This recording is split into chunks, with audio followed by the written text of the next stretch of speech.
गोकर्ण जी ने धुंधकारी की सुंदर विदा की। पुनः भागवत का आयोजन शुरू किया। सभी लोगों से कहा कि सच्चे श्रोता बनकर के इस बार कथा सुनिए। सभी ने सच्चे श्रोता बनकर के कथा श्रवण की। 7वें दिन जितने श्रोता थे उतने विमान आए। सिर्फ विमान ही नहीं आए, गरुड़ पर आरूढ़ होकर के साक्षात भगवान नारायण भी प्रकट हो गए। बोली लक्ष्मी नारायण भगवान आहा। अब तो जैसे गोकर्ण जी ने देखा कि इतने सारे विमान, और तो विमानों के मध्य में साक्षात भगवान लक्ष्मी नारायण। गोकर्ण जी ने हाथ जोड़ करके भगवान से कहा, प्रभु आपको आने की जरूरत नहीं थी, इन सब विमान की जरूरत थी। भगवान नारायण कहते हैं, गोकर्ण जब मेरे अनन्य भक्त मेरी सुंदर कथाओं को श्रवण कर परम पुण्य के भागी बन जाते हैं, उनके लिए तो मेरा विमान लेने के लिए आता है। लेकिन जिस व्यक्ति की वाणी के द्वारा हजारों लोग मेरे भक्त बन जाते हैं, ऐसे व्यक्ति को मैं विमान नहीं भेजता, ऐसे व्यक्ति को लेने के लिए मैं खुद आ जाता हूं। इसलिए तुमको लेने के लिए मैं आया हूं, तुम मेरे साथ चलो। हजारों लोग विमान में बैठे और विमान में बैठ करके सब लोग वैकुंठ धाम पहुंचे। कई लोग कहते हैं, महाराज ये काल्पनिक कथाएं हैं, कभी विमान आता है क्या? किसने देखा होगा सतयुग, किसने देखा होगा त्रेता युग, किसने देखा होगा द्वापर युग? हम जिस युग में जी रहे हैं, इस युग की बात करो। क्या इस युग में किसी को विमान लेने के लिए आया है? सबको मर के जाना पड़ता है, लोग कहते हैं ये बात। लेकिन इस व्यासपीठ के माध्यम से मैं इसी युग की बात कर रहा हूं आपके सामने। इस कलयुग में भी 4 संत ऐसे हुए मरने के बाद जिनका शरीर नहीं मिला।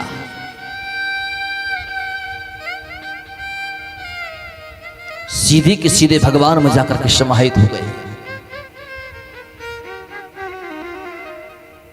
सबसे पहले संत चैतन्य महाप्रभु, जिनका अंत समय में शरीर नहीं मिला, जगन्नाथपुरी में जगन्नाथ भगवान के हृदय में जाकर के समाहित हो। इसी कलयुग की बात है। दूसरी मीराबाई, मरने के बाद मीराबाई का शरीर नहीं मिला, द्वारिकाधीश के हृदय में जाकर के मीराबाई समाहित हो गई।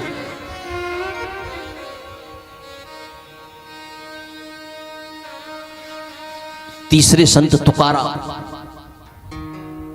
मरने के बाद इनकी देह नहीं मिली, साक्षात विमान आया। संत तुकाराम भी इसी कलयुग में उस विमान में बैठ करके परम धाम हो गए।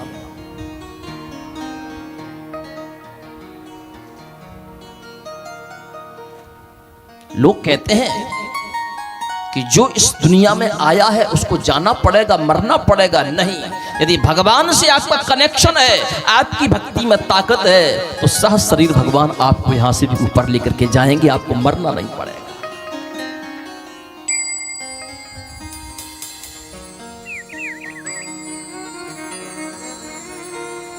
चौथे संत हैं रामकृष्ण परमहंस। अंतिम समय में जिनकी देह नहीं मिली, काली माता के चरणों में जिन्होंने अपना सर्वस्व न्यौछावर कर दिया। काली माता ने अपनी गोद में रामकृष्ण परमहंस को लिया। ये तो कलयुग की घटना है। त्रेता पर भरोसा नहीं कर सकते, मत करिए। सतयुग पर भरोसा नहीं कर सकते, मत करिए।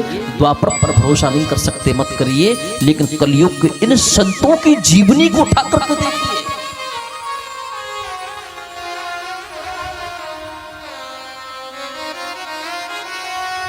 मीराबाई कौन से स्कूल में पढ़ने के लिए गई थी, लेकिन मीराबाई की भक्ति में वो ताकत थी कि मीराबाई ने अपने जीवन में जिन पदों की रचना की, आज मीराबाई के पदों पर लोग पीएचडी करते हैं। सूरदास जी के पदों पर लोग आज पीएचडी करते हैं।